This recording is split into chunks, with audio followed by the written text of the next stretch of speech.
should all be seeing the first screen. We've got a short PowerPoint at the beginning here. So let me know if you can't see it.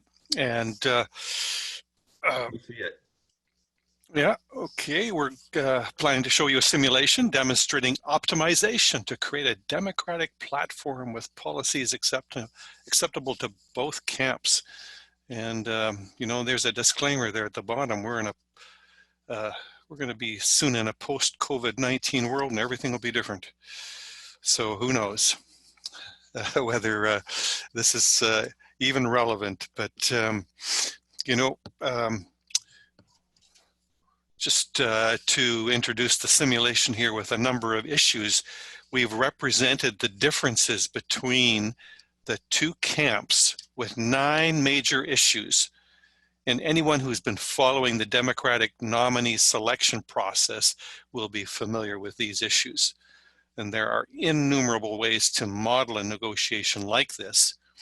We've decided to assign each issue a negotiating range in billions of dollars. And we've narrowed these ranges relative to what they were during the heat of the campaign. The 7 budget issues at the top are listed in order of importance to Biden, starting with the most important at the top.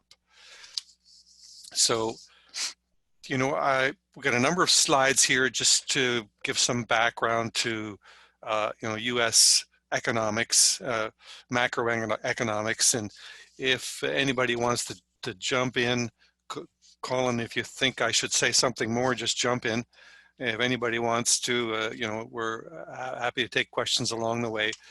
And otherwise, I'm going to go here fairly quickly. And I know that Peter will jump in. We're going to be doing this presentation together. I'm taking the lead, and Peter will just jump in when he thinks that somebody is scratching their head about something. All right. Yeah, so, Ernie, what I might say is, if people have any questions, either clarifying questions or other, just put them in the chat. And then when you guys reach a natural breaking point after a couple slides, we can check the chat and see what questions have been. So you're going to be watching the chat then, Colin. I will. And you'll just interrupt us at the right time. Okay, so here's a graph normalized of U.S. spending over time, and during several decades after World War II, the proportion of spending has dramatically shifted from defense to human resources. And that trend continued during the last half century, but more slowly. So people, you know, don't really realize this unless they see a graph like this.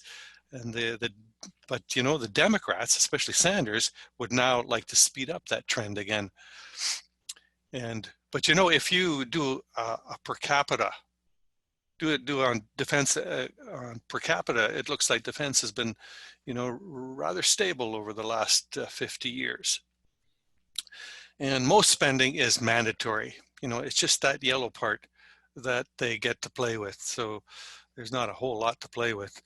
And revenue is mostly taxes. And so here it is in 2019, the federal revenue in the US, and you can see most of it comes from income tax and payroll tax, and a quarter of it is other things there. And corporate tax is not too much, just a little slice there at the bottom. And the spending is divvied up in all kinds of ways, and most of it is human resources there. A big chunk of it goes towards interest, which is, which,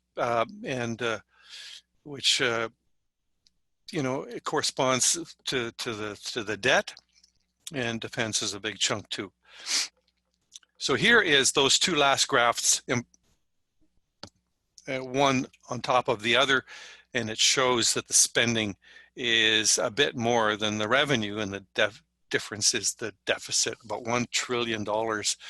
You know, 2019, it's the same this year, and so here that's summarized. You can see the difference between the revenue and the spending is $1 trillion, and it's been that way for quite a few years, goes up and down, but you can see that we've been going into debt quite a bit during the last 20 years.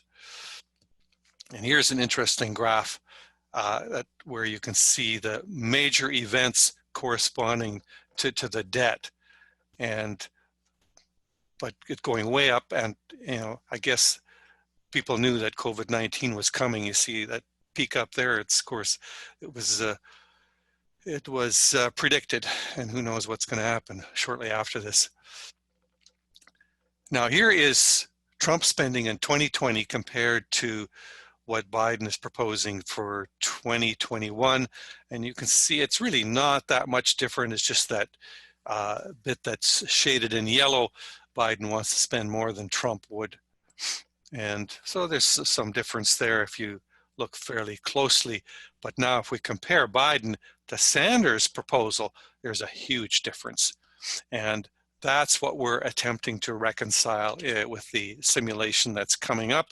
The difference is nearly $3 trillion. So that's the end of my short PowerPoint before we go into the simulation. Colin, was that fairly straightforward? Anything more you want to explain or say anything about that, or does anybody else? No, I think that you did a good job. Does anybody have any questions? There haven't been any posted in chat. Susan said, I assume this is using Infinity only, not one. Is that correct? We're using Smartsettle Infinity. I'll make reference to Smartsettle 1 at the very end. Yeah. Great. No, I think that's a great prelude. So unless anybody has any questions, why don't you proceed? All right. I'd just make a comment that just bear in mind that this is a pre-COVID-19 sort of figures about the two camps' positions they're in. And these figures, as I'm sure you're all familiar with, are accurate to what the various camps that they support. Yeah. I learned a lot in the last couple of weeks. I had to, bone up on all of this stuff. And, I'm not an expert on macroeconomics. So if any of you people know better, then, let me know that things that need to be fixed here in this presentation. So I guess we'll this is the same slide I showed you at the beginning, the issues that we're going to be negotiating in a simulation coming up. I'm going to switch to the other screen momentarily. If there are no more questions or comments about the introduction. All right, so here we go. So this is Smartsettle Infinity. And this is the interface from Biden's private point of view. And Peter and I are going to do this together. I think, Peter, you're controlling my mouse now, so that's great. Yes, I am. And so if anybody has any questions, you can interrupt us at any time or make some notes or put them in the chat. There will be some natural pauses, where you can just recognize that and jump in. So anyways, yeah. Biden has modeled his preferences and represented them here. We're showing Biden's private point of view here. Sanders never sees this screen.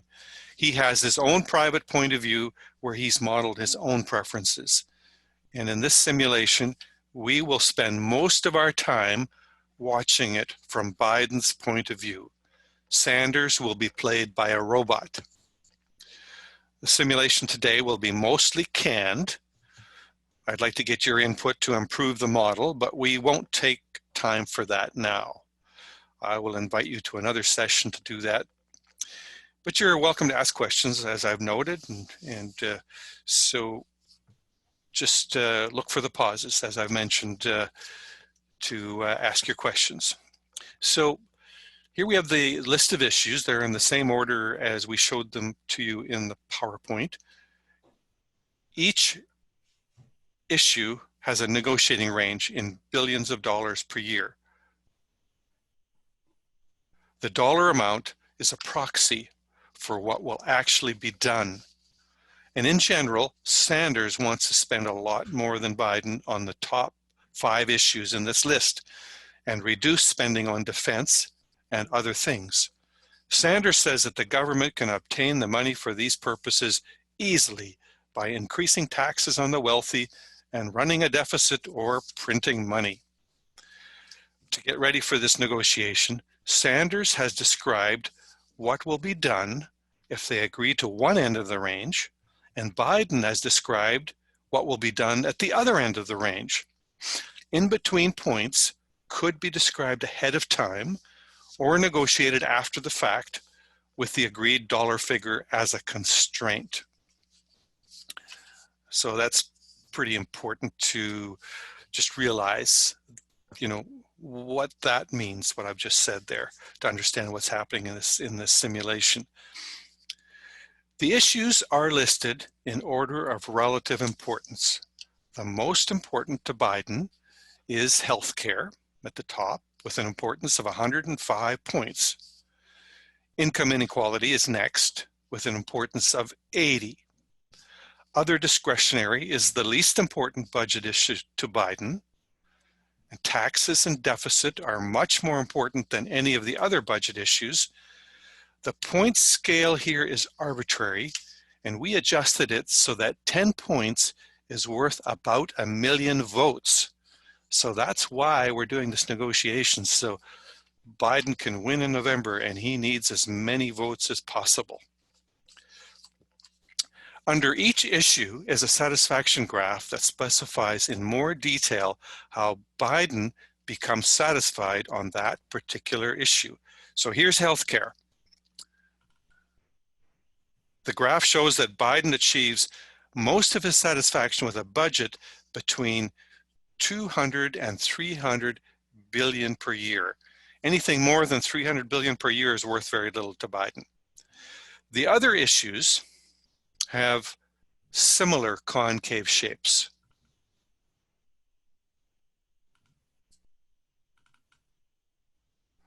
When we get to Green New Deal, we'll see that's a little bit different.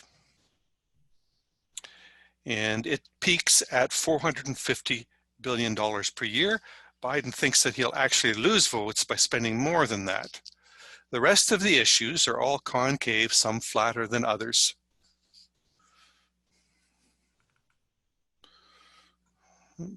Peter, if you want to make any comments about that, you're welcome to here. Yes, you can see here that we put a number of points. I'll move out of satisfaction graph for defense there and go back to affordable housing. And you'll see that we put points in there for this concave, and we can change these points. I'm not going to move them now, but we can just move them around and we can refine it as we feel is appropriate, or whoever's reviewing it, different people review it. And obviously, when we looked at the very top one here, you can see that most of the satisfaction is achieved by the time we get to 313 billion. That extra 300 billion just gives us an extra 3 points. So that would be an example there of quite a concave graph. But if we go down too far, then we can lose a lot of points quickly by just going down past that 68, or in fact, down below 127. I think that's fairly obvious to everybody, but that's the satisfaction graph. Yeah. Did we see what the taxes and the deficit look like? Again, the taxes here, moving taxes up from 4 trillion, I say that quickly, trillion is a very large number, to basically 4.2 trillion. Not a big difference in the satisfaction levels there. You can see that the numbers are minus, and there's a good reason for that. But there's very little change here. And if I go to deficit, similarly, a little bit flatter, a lot flatter really. As we essentially increase the deficit, we are unhappy. We lose quite a lot of satisfaction. This is Biden, of course. This would be a different graph if you're looking at Sanders. Yeah. Okay, thanks, Peter. On the right side are some private packages that Biden has created together with his team. And each package has a rating that is derived from the relative importance of the issues. Biden's optimistic is worth 769 points, while the unacceptable package, there's 2 of them there, are worth each 656 points. The difference... Can I interrupt a minute? Because Barbara asked a good question in the chat. Yeah. She said, is the 656 really a BATNA? It appears that it should be the worse alternative, the WATNA. So, Yeah, we can go into those details, but actually what we're assuming here is that yellow package is what Biden will do if he doesn't come to an agreement. Those numbers are, in the ballpark of what he's actually been proposing, and he actually hasn't put too much detail in there. We made a lot of assumptions, but we assume that yellow package is what he will actually do if he doesn't come to an agreement uh, with Sanders. So in that case, it would be the BATNA, the best alternative to a negotiated agreement. okay.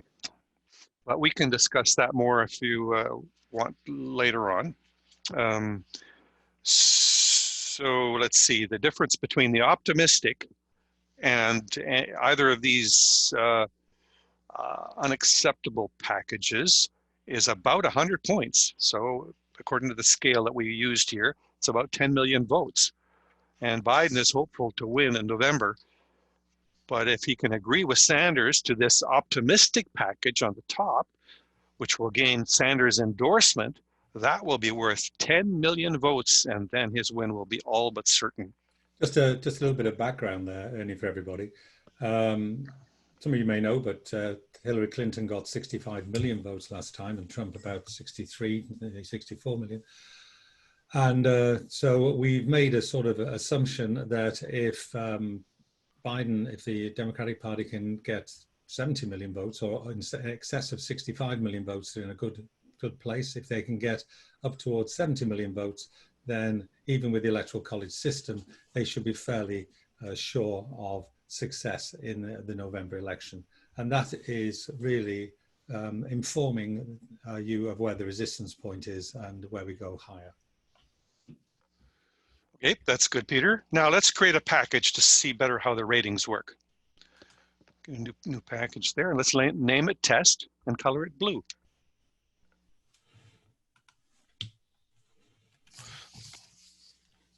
Okay. Blue is the only color we don't have, so let's make that a blue. Yeah, I'll do that. There's blue at the very bottom there. Okay, any blue will do. I was too late on that quick pick. Any so blue. Rarely comes out with the right color. Yeah, any blue will do. Yeah, that's good. All right. So so if we just display that new test package, we'll see a set of flags that has appeared on the left-hand side. This test package is bad. It's worth only 79 points and is not even feasible. Both spending and deficit are off the chart. But if Peter slides the flag for health care over to the middle, then spending comes into range. And if we adjust the flag for taxes, that 4,600 there, pull that over, right over there somewhere, then the package becomes feasible. And look at that. It's now even acceptable to Biden, but still rated less than the resistance point that we figured out. Biden did that with his team. So now let's look more closely at the two unacceptable packages. We had a peek at those before. So the yellow package is also labeled Biden's BATNA. We talked about that a bit. That's what he'll do if he fails to reach an agreement. And any outcome that is not better than that package is obviously unacceptable. At the other end of the scales, the red one, that's where Biden gives in too much to Sanders, is a package that's just as bad as his BATNA. So Sanders also has a point beyond which he will not concede. We don't know what that is or where it is, but the space between Sanders' BATNA and Biden's BATNA is called the ZOPA, the Zone of Potential Agreement. So academic language here that we're sprinkling in. Some of you will be familiar with these acronyms. Biden would like to achieve something close to his optimistic, that pink package, or even the concession, the brown one, but he will be content if they can reach an outcome that is close to his resistance point. So let's take a look at that. And he does hope that green package is within the ZOPA that we described. Now, let's hide everything here except the test package, and let's get the audience to help us adjust that test package to something they think that will be just a bit more than Biden's resistance point, but also something acceptable to Sanders. Okay, so this is where we need you to just come in here and suggest where should we set those packages. If nobody's brave enough, then Colin can help us with it. Everybody's muted. Anybody want to make some suggestions? Okay. Let's see. So Barbara asks, and I think this is a good point, you know, she wants more clarity around the rationale for changing the numbers. No one would move numbers without the points that might move the numbers. So how is it make these selections in terms of where we put the numbers? Not where they are, but why we would. You mean when we're moving the flag? Yeah. Moving the flags here? Moving the flag, yeah. Well, you know, Biden and his team have, this is not the first time they're seeing this. They've spent a lot of time working back and forth and representing their preferences and making all those satisfaction graphs. So they're fairly confident that when they move things around and they see the rating change, that it represents, their view of reality. So I don't know, Colin, how would you answer that question? Well, I think it is tricky. I think that in some respects, that's where I get caught up too. It's like trying to model the preferences can be, complicated. I mean, especially, I think Peter said earlier, 4 trillion, that's a big number. I know he prefers 4,000 billion because that gives you a little bit of better sense of consistent scale. Heritage, yeah, that's right. Yeah, so you're like, well, 30 billion here, 30 billion there, you start to talk about some real money. I mean, it's so that's one of the challenges is, all of these numbers are connected. But I mean, I think that's one of the complexities of modeling a huge negotiation like this. It's just very difficult to do the trade-offs in your head. I think it's kind of easy when you see it this way to think, okay, well, the halfway between this and that is this number, but it's connected to actual, I mean, there's like policy proposals and things like that that back it up. So it's not like some of these things you could put $30 billion into it, and it may be that the people in that space say, well, we don't know what we would do with the $30 billion. Yeah, it's really not fair to be asking that question, to ask you to, create this package here, this group, unless there's somebody that's really intimately familiar with all this.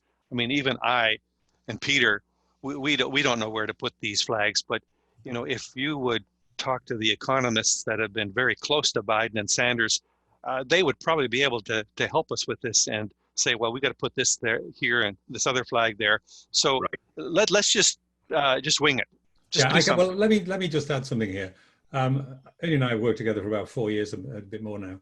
And when I was first doing this with Ernie, I used to point out and say to him, it's really, really difficult to get the preferences and the satisfactions right for all these issues.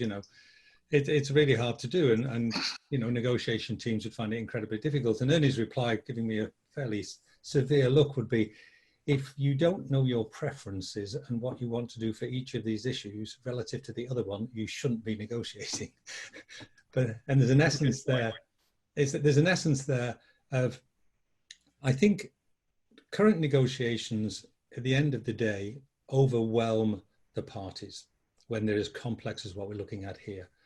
And what this is doing is putting a structure in there that is uncommon, if not unique. And right. So we are in a situation where we are seeing for the first time, and as a relatively newcomer, 4 years, Colin had only been at this longer than me, a relatively newcomer, you get to really understand the complexity and the fact that you might have a preference for one thing in an irrational way over some others. So without going into the philosophical argument, I think Ernie said it quite rightly. This is highly complex. It's very unfair of us to ask you to move this blue flag around, and we're not holding anybody accountable for it. But I think it's a very good way of illustrating what can be done here in the infinity model and for you to judge, the relevance. I agree with that. And let me just piggyback on that just to make a couple more comments. This tool is not intended, correct me if I'm wrong, it's not intended to be an arbitrator that's going to decide this, and then the parties are sort of somehow bound to whatever the tool generates. I think it's intended to be a tool to provide insight. And the way that we engage in these negotiations oftentimes is very inefficient and ineffective. As Peter said, we get sort of married to one position or another position because our brains aren't really able to contemplate the full complexity of a multi-axis negotiation like this. So what the tool can do is it brings in algorithmic assistance and algorithmic power to help us catapult over, what we've talked about, these Nash equilibria, these places where neither party wants to make an additional concession, but there's a better outcome out there. And we just can't get to it because we've hit, an impasse or just human cognition, limits of human cognition may say, no, I'm not going to give any more on this. But the algorithmic tool of Smartsettle can help envision, well, hey, look, this is a trade-off that you didn't realize you could add value for both of you. And your direct negotiation, you never would have found that through communication with the other side, but the tool can generate that. And then it can say to the parties, and then the parties go, oh, wait a minute, I didn't realize this was something that you cared about. And here's a way where I can deliver value to you that also can be returned to me. So I think it's a way of generating insight. And I think Barbara's points about, you're just moving these things around without ending the ramifications, moving them around, we're sort of missing a big part of the dispute. But that's okay because the tool is not intended to encompass the full psychological reality. It's intended to generate insight that can be reintegrated into the negotiation by the actual human negotiators. So what do you think about that characterization, Peter and Ernie? Yeah, well, I'd just like to make one more point that might give people a little bit more comfort. And that is when you start the negotiation with all your preferences and all your satisfaction graphs, you're not locked in at that point to the negotiation as it's there then starts. At any point during the negotiation, right through to the end, you can actually change your preferences and you can actually modify your satisfaction curves depending on what new things come to light or just how life changes in the course of a long negotiation. So one of the powers, I think a very important power that Infinity has, is your ability as the real negotiators get to work, should we say, all the background people have done all the background work, but when the real negotiators go in, they don't feel powerless and locked into what other people have done. They can actually make those modifications themselves to their own position, and that would be reflected in the algorithms that actually give you your various options. Yeah, I should mention that all of these preferences are highly hypothetical. If we went and interviewed the actual parties and spent time with them, I'm sure they would change a lot. I mean, this is just the opinions of Peter and I, and a little bit for Colin. He spent a little bit of time with us too, and we just figured, well, this is more important than these others, and this is, so what we're intending to show today is a process, not any realistic outcome, because that would be dependent on spending time with the parties, and that's the most difficult and time-consuming part of it, to actually get a preference representation that works. And the way you can check it is you can give Biden, you can say, okay, here's two packages, which one would you take if you could pick one of these? And if the preference model is right, then the one he picks gets a higher rating, and they'll all be in the right order. And you do the same thing for Sanders, and he has a totally different preference representation, and you do a lot of this testing back and forth, and you get the preference representation.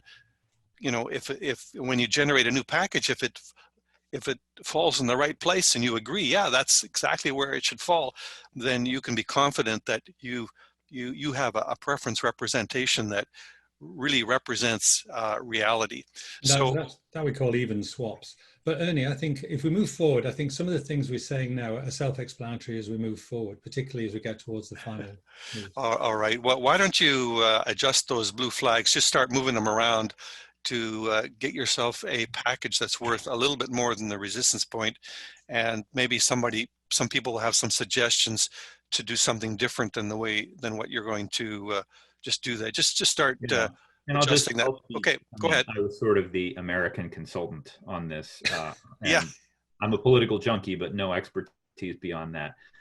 You know, what I said about Biden's perspective is, yes, he wants to reinforce healthcare, but he wants to double down on Obamacare. So he's going to want to spend less money than Bernie overall, because Bernie wants Medicare for all. But he does want to get enough money so that we can provide healthcare to as many Americans as possible under the Obamacare framework. I said income inequality is a much bigger issue for Bernie than for Biden. So Biden does want to address it, but maybe you know, putting a little bit less money into it than Bernie would. Affordable housing is another concern, but that's something that Bernie would prioritize more highly. Bernie has said in education he wants to provide free college education to everybody through public institutions, whereas Biden's not made that commitment. And then on Green New Deal as well, both have indicated that they want to reduce climate change, address climate change, reduce carbon emissions. But I think Bernie is more deeply committed to the aggressive agenda as articulated by Alexandria Ocasio-Cortez and others. And I think Biden, because of his long tradition of working in the Senate, and you know, he voted for the Gulf War, I think is looking to spend a little bit more money on defense, maybe in terms of transitioning money out of defense to other causes. So he's probably going to spend a little bit more on defense than Bernie would. And in terms of other discretionary funding, obviously that's a pretty flat. You can see the range is only from 500 to 700 because most of those commitments the government's already made.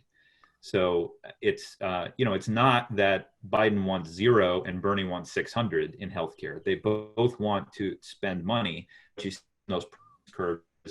Biden may achieve 90% of his satisfaction by getting, say, $200 billion in healthcare, whereas Bernie's only going to get 90% of his satisfaction if he spends $400 billion in healthcare, as an example. So those were sort of the rationales for the preference curves. So yeah, so you can see Biden's sweet spot is kind of on that left-hand side. He does want to spend in these areas, but if you start to go too far to the right, then his numbers start to go down. Because then he starts to get concerned about the addition and taxes and total spending. So let me see, we've had some questions come in. Just so you know, Colin, at the moment I'm looking at test, and I'm in an ideal world. I think, Ernie, do you want to go just below concession, between concession and Yeah, I want to be resistance? somewhere between concession and resistance point. So you can see as I'm moving this, say defense, as you see the dollars change here, this also affects the deficit, total spending, etc. And those themselves have preferences, ranges with them. So that impacts on where things go here. So if I go down on defense a lot more, then we're going to see some changes, but not huge changes. But if I go down on healthcare here, you'll see that the changes have a much more dramatic impact. Let me just also inject a point that Jan raised in the chat. Yeah. She was talking about, you know, Howard Rafa, the legendary Arkansas negotiation writer. He was talking in response to the prior discussion that Barbara raised, is that Howard Rafa used to view priorities not as sort of numbers set in stone, but you want to make people to be conscious of preferences and trade-offs. So as Ernie was talking about, understanding these swaps and the value of the different positions, what Jan's saying is, if you make a choice that isn't rational, a platform like this forces you to confront that, because you say, well, I want to do this, but then the score goes down. And this software may make you say, okay, well, look, you said you want this, but actually it makes score down. So why is it that you want that position? And a tool like this can make someone understand maybe that a position that they're taking when evaluated by this model may be worse for them. And then they have to go back and reflect on why is it they're taking that position. So that may be another value add from the use of the platform. Well, it rolls up the multitude of decisions you're making into a complete package. And anybody who's dealing with something as large as the budget of the United States of America, that's a complete package. And just to, you know, fall on your own sword for healthcare, income inequality, one of those particular issues, might not be a very wise thing to do for all sorts of reasons. Yeah, yeah. And I'm actually going to protect you guys from comments for a while because I want us to move forward. All right. So I think that's a good place to leave the test package. Okay. And so one point that we failed to make earlier was, when we look at the importance of assigned to each one of these issues, to say a little bit more about what that represents. When the points we assign, let's say to anything like affordable housing, for example, it represents the good that will be done by spending the money, not it's independent of the money itself. So when you spend some money, of course, it has to come from somewhere, and the pain of actually obtaining that money is represented completely in the taxes and the deficit issues. So whenever you increase spending in one of those top budget issues, you'll notice that spending, it has to be balanced by spending which shows up either in taxes or deficit. And so if you're thinking about what's happening in those top issues, don't just divorce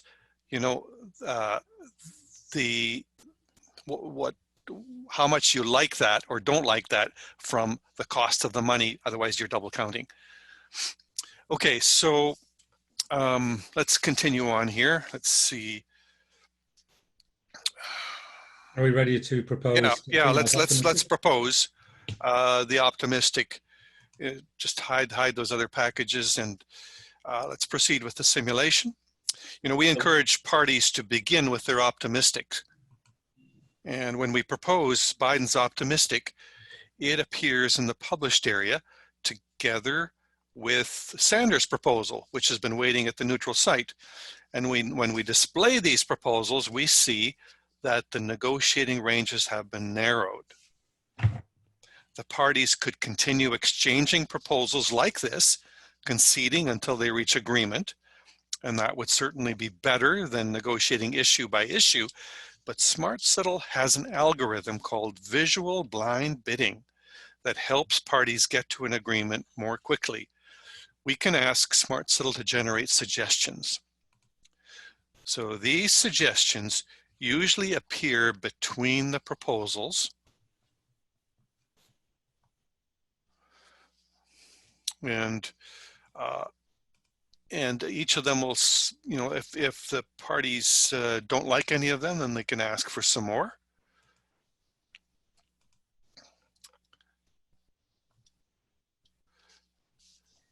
A point, I'll interrupt here, Ernie, just to say, you can see that the suggestions that Smartsettle generates, as Ernie said, is not just the midpoint between all the different offers, because there's some areas, like you can see for package 4, where Bernie gets all the money that Bernie requested for healthcare, but Bernie gets less money than Bernie requested for income inequality because it's based on the preference curves. So the scores, it's optimizing the scores. It's not just splitting the difference in every area. So that was a point I wanted to make. Yeah. So these suggestions are semi-optimal, another way of saying what Colin was saying. If we had more time, we'd, you watch that video that, I don't know if Colin, you distributed it. It explains how these things get plotted on the efficiency frontier. So maybe we'll distribute that later if you haven't yet. I did send it out in the initial invitation email. Okay, so that's helpful to go over that again. So now, they're in order there. Package 6 and 5 are both worth more than Biden's resistance point. You see that?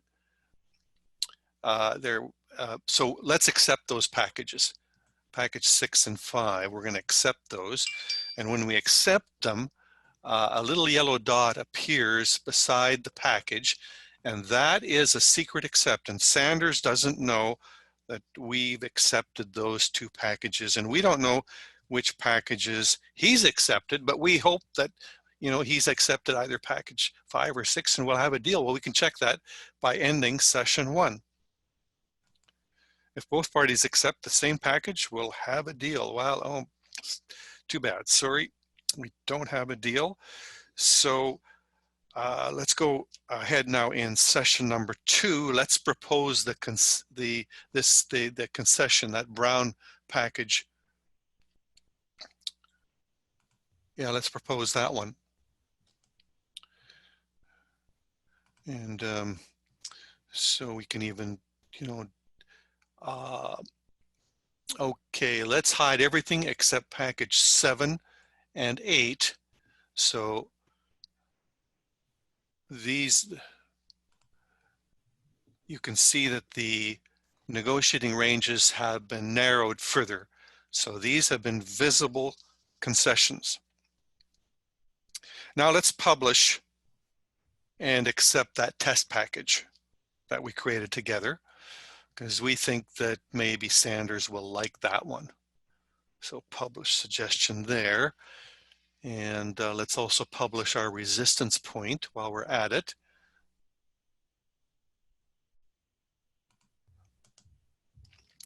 And these packages that we're publishing, you'll notice that they look no different than a Smartsettle suggestion.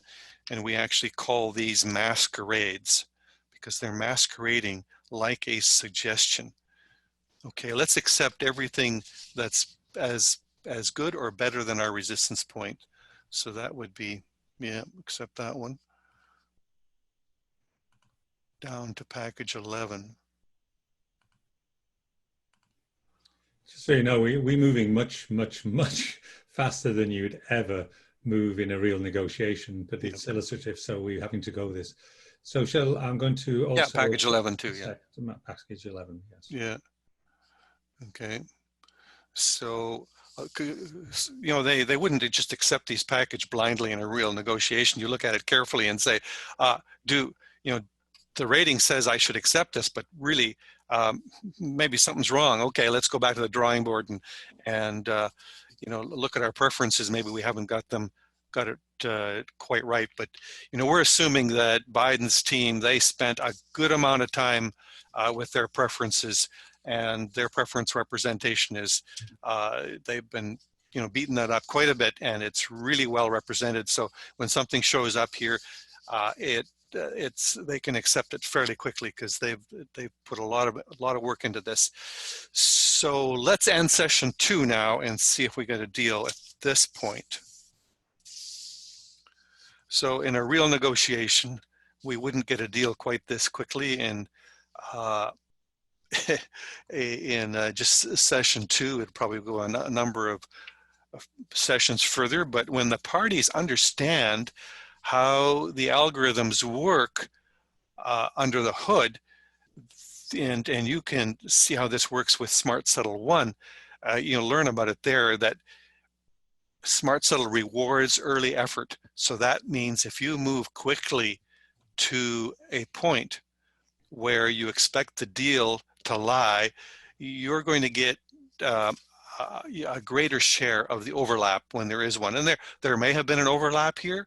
You know, you can see that Biden got better than what he was willing to accept. Package 11, it's fairly significant. And, you know, now you're all getting ready to rush out and announce that we've got a deal, but just hold on a sec. Let's see if there's any value on the table. We're going to try to see if there's something better. So this is the main sort of magical improvement with maximize minimum gain, and the key algorithm that gives the most benefit and essentially takes you to the efficiency frontier in terms of the theory. So if there's any remaining hidden value, then Smartsettle will try to uncover it. In fact, there is something there. That blue package, let's compare that blue one to package 12 to package 5, and you'll see that not only did we achieve a baseline, but we went a little bit further towards that efficiency frontier and discovered something that was better for both parties. How many points is that? Anyways, about 20 points, 21 points. That's 2.1 million votes. 2.1 million votes. If our scale is correct, that was worthwhile. Yeah, and again, the point that I would make is Bernie's original proposal in terms of Biden's value scheme was 612, and the optimistic from Biden was 769. So the presumption is, okay, well, we just have to split the difference, right? So you would imagine that the resolution would be somewhere around, I don't know, what are we thinking, 690, 680, some midpoint. But actually, the negotiated thing through Smartsettle, the agreement got 726, and then the improvement that was generated took it to 747. That means the in value from perspective is immense, and because there's this extracted value that the platform optimized on, but you can presume also that Sanders' camp as well also extracted much more value than just splitting the difference. Okay, that's great, Colin. So I've got just a couple of concluding comments here, and then we can open up for further questions. This simulation took all of somewhere between 10 and 20 minutes, I guess. I don't know who's been counting, but of course the real negotiation would take days, weeks, maybe even months, to get this right. But it's something that you can't do by hand. There's very little chance, I would say, in a negotiation like this that we'd reach an impasse, but if that would happen, we have two other algorithms that we would bring to bear. One of them is called the automatic deal closer, and the other is the expert neutral deal closer. If you join the events at the International E-Negotiation Exhibition, we're teaching you all about the algorithms. You can play with Smartsettle 1 there, and it's a lot easier than Smartsettle Infinity, but you can become familiar with all of these algorithms there. And if the parties are reasonably collaborative, we can virtually guarantee a deal. So what are we waiting for? November is fast approaching. Anybody have some connections to the real parties here? Yeah, if anybody has any relatives that are intimately connected into the Sanders and Biden campaigns, now's the time, because we'd love to get actual input. Thomas asked a good question. He said, could you elaborate, Ernie, on your statement algorithm rewards early efforts? Do you mean as time reference or frequency of initiating proposal or some other variable? Yeah, it's not like, you have to move your mouse very quickly. It's time is relative to sessions. So you can say each session is a unit of time if you're thinking about doing it quickly. So you want to get to the place where you expect the deal to lie, in session 3 or 4 as opposed to session 7. So, in normal negotiations, people tend to hold back, and you have to do that when everything is out in the open. You're just going to concede in baby steps. But with Smartsettle, you can concede immediately, secretly, to where you're willing to agree to, and nobody will know the difference. Let's suppose, it was an impasse and we didn't come to a deal. Nobody knows that you've conceded all the way down to this point. But, right. Smartsettle sees that you've done that early, and when there's an overlap, it will divide that overlap in a greater proportion to the person who got there in an earlier session. And if there's a website, enegotiation.org, which I think Chris has put in the chat there, and if you go there, you could practice against a robot. But also for Thomas, we can certainly, there's been some communication with Thomas already, take him through some very good explanations of how all those algorithms work with visual blind bidding through Smartsettle 1. And the big advantage of visual blind bidding is it's scalable, and therefore that is included in all these different issues as we go forward, which is where it becomes very powerful for Infinity. Yeah, and I'll say Jan sent a private message in the chat, and she said, in real life negotiations, the pacing of concessions is important. Like you obviously, that's sort of the blind bidding element. That's the blind element of blind bidding, is that we have to retrain ourselves not to parcel out value in small increments. Smart tools like this give you an incentive to be honest up front, because you can make faster progress and you're not ceding value by doing that. So I think that's an excellent point. Yeah, that's right. Now, yeah, Russell, you have a robot you can play against. Can Smartsettle 1 address beyond a single numerical issue to add other non-numerical issues, like preserving relationships and things like that? Smartsettle 1 or Infinity? Yeah, Smartsettle 1. Smartsettle 1, but you could address, I mean, you could address both products. So Smartsettle 1 is optimized for a single numerical issue. You know, if you, that's where we start everybody in their training. They can learn, you know, how all of this works with a single issue. And today we've shown you how to deal with multiple issues, and every one of these were numerical. However, Infinity handles subjective issues just as well as it does numerical issues. There wasn't anything like that. Maybe we should have put something into this simulation in retrospect to show that that's possible, but instead of numbers, you know, there are options across the scale. Right. And I've seen, Ernie, for instance, other demos you've done where it's like, okay, well, how much money do you want to get paid to resolve this issue? But also, how quickly do you want to get paid?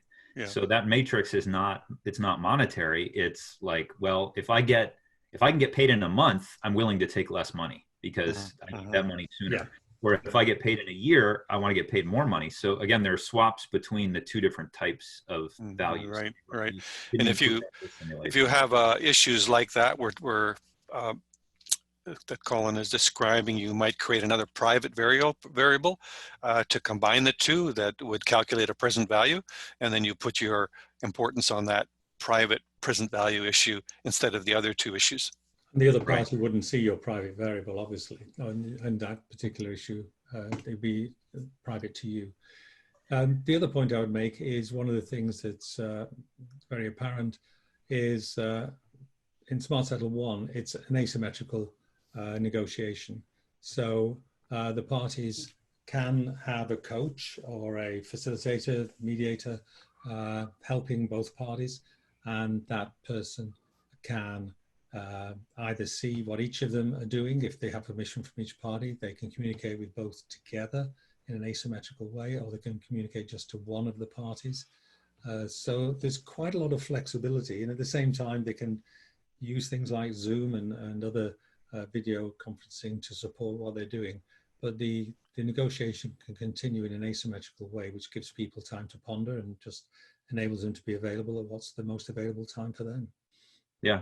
Absolutely. Asymmetrical or asynchronous? Yeah. Sorry, I meant asynchronous. My apologies. Asynchronous. Yeah, no problem. But the other thing, funny, Mayday, who's on the call with us, he told me that he's actually trying to attend the Democratic National Convention as a delegate from Colorado. So, Mike, this tool, I think when we originally put this together, we talked about Biden versus Bernie because Biden and Bernie were still in the race.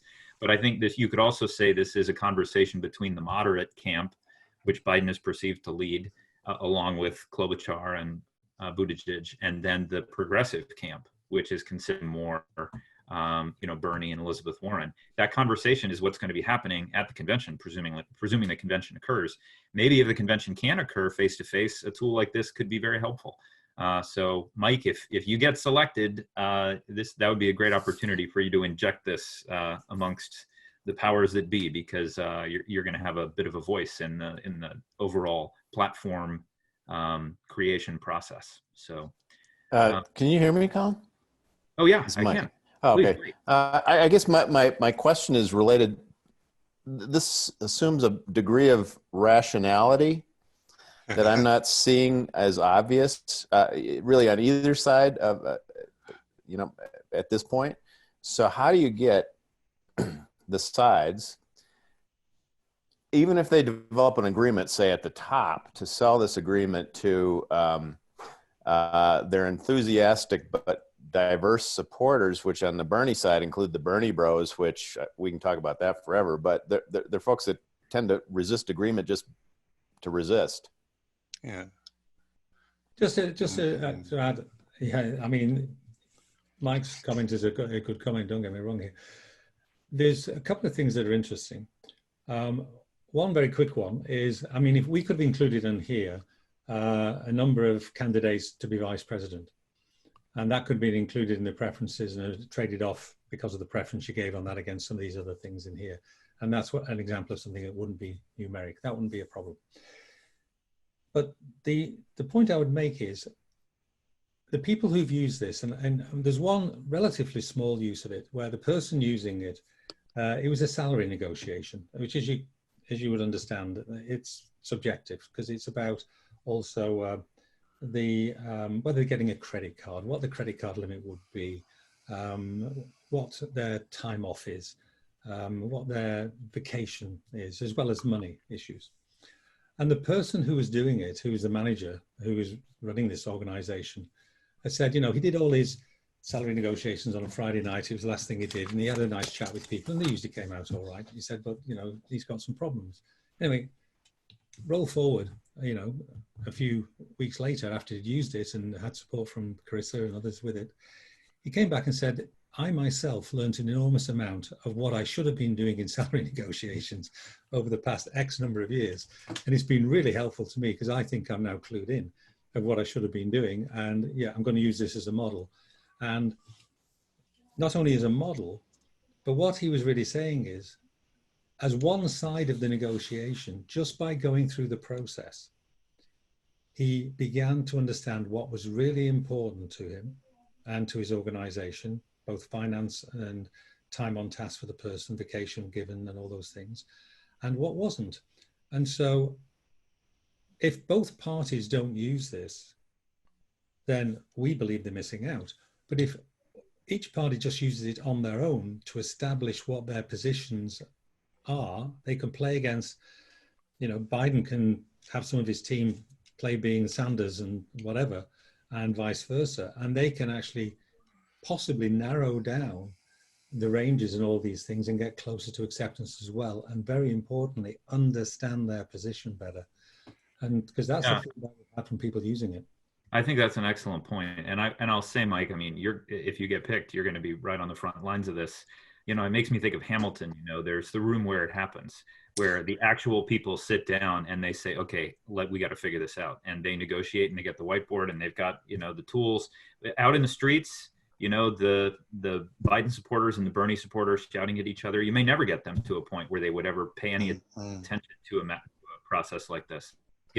There can be thought leaders. I think many of us have been part of large multi-party disputes where you can get the decision makers in a room and they think about things in an actual negotiation, way, because we have to come up with a package that we're going to be able to walk out of here with that we can sell to the people who are out there waving the signs. So what we could do, Mike, is to introduce this to them in a way that's non-threatening and say, hey, just let's do this for practice. And we'll put Sanders on, Sanders will play Biden and Biden will play Sanders and have them simulate against each other and try it that way. And that's how they get familiar with the process. And once they do that, they'll say, boy, we should do this for real. That's not off the top of Ernie's head, by the way. That's a technique we use all the time. Well, I hate and in the streets too. Mike, please. I'm sorry. In the streets, so to speak, that means that there's Sanders people and Biden people that live in the same communities all over the country, right? And so developing a package that will sell to that base is really something that expands way beyond the heads of the campaigns for sure.